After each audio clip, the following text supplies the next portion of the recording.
과거 같으면 중동에서 상당히 많은 원유를 수입하고 사우디에서 많은 양을 수입하고 추세에 대해서 되게 민감하게 반응을 해왔던 미국이, 그런 미국이 민감하게 반응을 할 거라고 생각을 해서 여러 가지 투기 자본이나 여러 세력들이 가서 중동에 이벤트가 있을 때마다 가격을 변동을 시켜왔는데, 지금은 미국이라는 변수는 최소한도 중동 석유 가격하고는 크게 관련이 없다.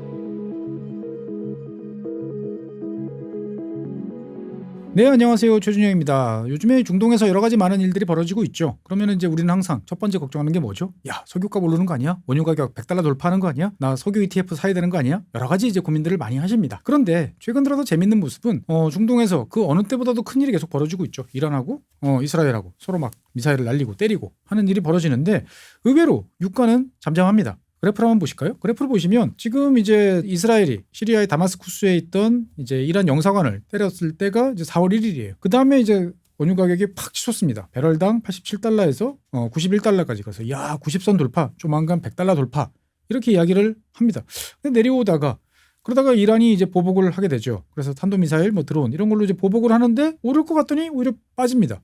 그리고 쭉 내려가요. 그러다가 이제 이스라엘이 다시 이란을 이제 타격을 하는 일이 이제 벌어지게 됩니다. 물론 이제 규모 자체는 이제 크진 않았어요. 그런데 오히려 원유 가격은 더 내려가는 이제 이런 모습을 보이고 있습니다. 물론 이제 여러 가지 이벤트들이 있습니다만 4월 한 달 동안에 중동에서 벌어진 여러 가지 일들을 생각해 보면 원유 가격이 한 120달러는 충분히 찍고 올라가도 시원찮을 것 같은데, 원유 가격이 이렇게 80달러 어떻게 보면 폭에서 왔다 갔다 하고 있다라는 것들은 좀 신기하다라는 생각이 좀 들죠. 왜 이런 일이 벌어지느냐에 대한 여러 가지 이제 갑론을박이 있습니다.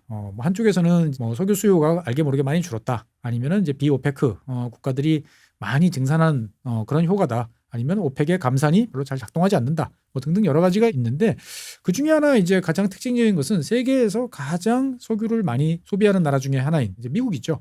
미국 같은 경우가 이제 중동산 원유에 대한 수요가 확 줄면서 미국의 석유 수급이 중동하고는 따로 논다. 그렇기 때문에 중동 석유 가격하고는 이제 큰 문제가 없는 이제 그러한 사안이 되는 거 아니냐라는 거죠. 중동 석유와 관련되는 큰 손 하나가 빠져나가 있는 상태가 아닌가라는 이야기입니다. 그래서 실제로 보면 이제 미국 같은 경우 보면 2000년대 초반까지만 해도 지금 그래프에서 보시면은 2000년대 초반, 여기쯤 되겠죠. 그러면 1000만 배럴 안 됐어요. 한 700만에서 800만 배럴 정도를 생산을 하고 나머지를 이제 수입을 해 왔습니다. 매일 한 2000만 배럴 정도를 이제 소비를 하면 한 1300만, 1400만 정도를 이제 중동에서 이제 수입을 이제 해 왔는데, 이게 그래프를 보시면 이제 완전히 상황이 바뀐 걸 보실 수 있어요.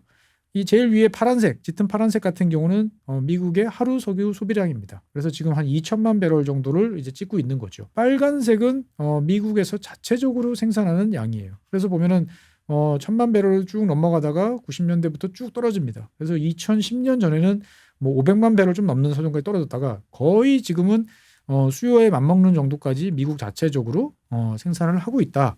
라고 이제 보시면은 이제 되겠습니다. 그래서 현재 미국 같은 경우 보면은 요 하늘색으로 표시되어 있는 선은 순수입입니다. 그러니까 자체 수입, 수출 이런 것들을 다 계산을 해보면 2020년 이후부터는 0 밑으로 꼬꾸라져 있죠. 그러니까 어떻게 보면은 2019년부터는 미국 같은 경우는 순석유 수출국이라고 볼 수가 있는 거죠. 그러니까 자체적으로 수입하는 양 전체로 충당을 할 수 있는 그러한 나라가 됐다.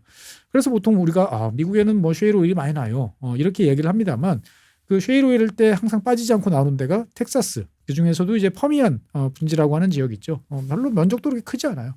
이 퍼미안 분지라고 하는 요 지역에서 나는 셰일 오일만 다 합하면 어느 정도냐면 쿠웨이트, 이라크, 그 다음에 UAE, 이 세 나라가 생산하는 것만큼을 퍼미안 분지 한 곳에서 지금 생산을 하고 있습니다. 그러니까 참 미국은 복받은 나라다라는 이야기를 이제 많이 하게 되는 거죠. 그래서 실제로 보면은 미국이 그러면 전혀 수입을 안 하느냐? 그렇진 않아요. 지금 그래프를 보시면 여러 가지 색깔들로 표시되어 있습니다. 이 중에서 지금 여러분들 중에 제일 잘 띄는 것은 이제 옅은 붉은색이라고 표시되어 있는 분홍색일 텐데, 이 분홍색 같은 경우는 미국이 둘도 없는 우방, 북쪽에 있는 우방이죠. 캐나다부터 수입되는 원유의 양을 표시한 겁니다. 상당히 많습니다.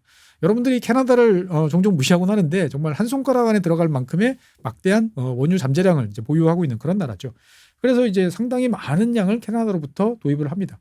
그리고 그 밑에 보면은 짙은 빨간색, 여기 같은 경우는 다른 오펙 회원국, 사우디를 제외한 다른 오펙 회원국부터 들어오는 거고요. 제일 밑에 보면은 사우디아라비아 별도로 표시를 해놨네요. 그리고 그 위에 보면은 한때는 좀 많았다가 지금은 많이 줄어드는 하늘색, 여기는 이제 베네수엘라입니다. 베네수엘라부터 아주 작은 양이지만 지금도 이제 좀 수입을 하고요.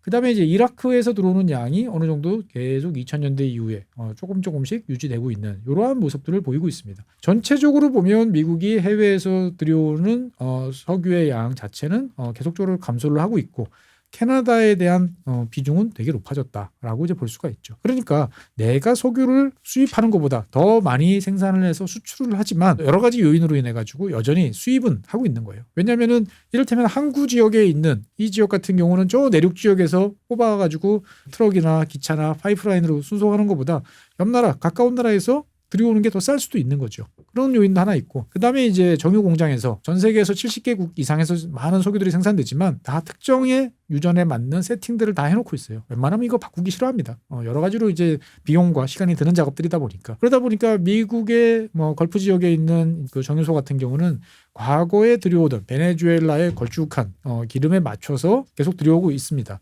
특히나 이제 이 쉐일 같은 경우는 가벼울 경차를 쓰는 경질유이기 때문에 휘발유는 많이 나지만 디젤이 경유가 잘 안 나와요.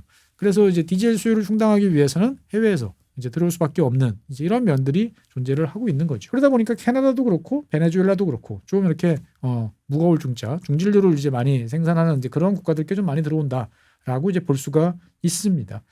그러다 보니까 어떻든 간에 이제 과거 같으면 중동에서 상당히 많은 원유를 수입하고 사우디에서 많은 양을 수입하고 그러다 보니까 이러한 추세에 대해서 되게 민감하게 반응을 해왔던 미국이고 그런 미국이 민감하게 반응을 할 거라고 생각을 해서 여러 가지 투기 자본이나 여러 세력들이 가서 중동에 이벤트가 있을 때마다 가격을 변동을 시켜왔는데 지금은 미국이라는 변수는 최소한도 중동 석유 가격하고는 크게 관련이 없다라고 이제 생각을 하기 때문에 앞서 보신 것처럼 중동에서 이 난리를 치고 있는데도 오히려 석유 가격이 하락하거나 보합세를 유지하는 거 아닌가라는 이야기들이 요즘에 많이 나오고 있습니다.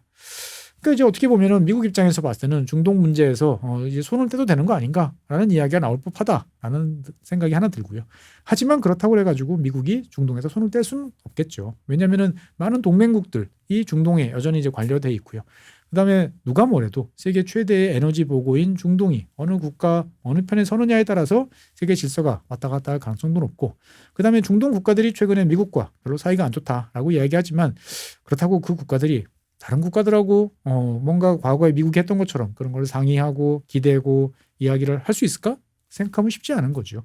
그러니까 미국 입장에서 봤을 때 보면 과거에 비해서 중동 중요성은 많이 낮아졌다. 하지만 중동에 대해서 그렇다고 관심을 끌 수는 없는 그러면서 그런 것들이 유가에 반영되는 거 아닌가. 그래서 석유 가격이 현재 배럴당 $80 선에서 왔다 갔다 하는 거 아닌가라고 보여집니다.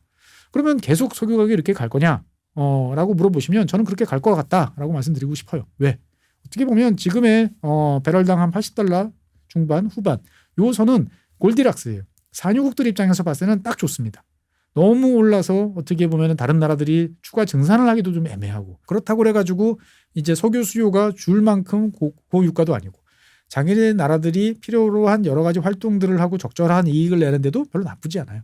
많은 산유국들이 딱 원하는 게 배럴당 $80 요 선입니다. 미국도 러시아도 사우디도 다 마찬가지예요. 그러다 보니까 암묵적으로 지금 요 밴드에서 왔다 갔다 하는 이런 형상이 꽤 장기간 이어지지 않을까라고 생각이 되어집니다. 네, 오늘은 석유와 관련된 이야기 해봤습니다. 감사합니다.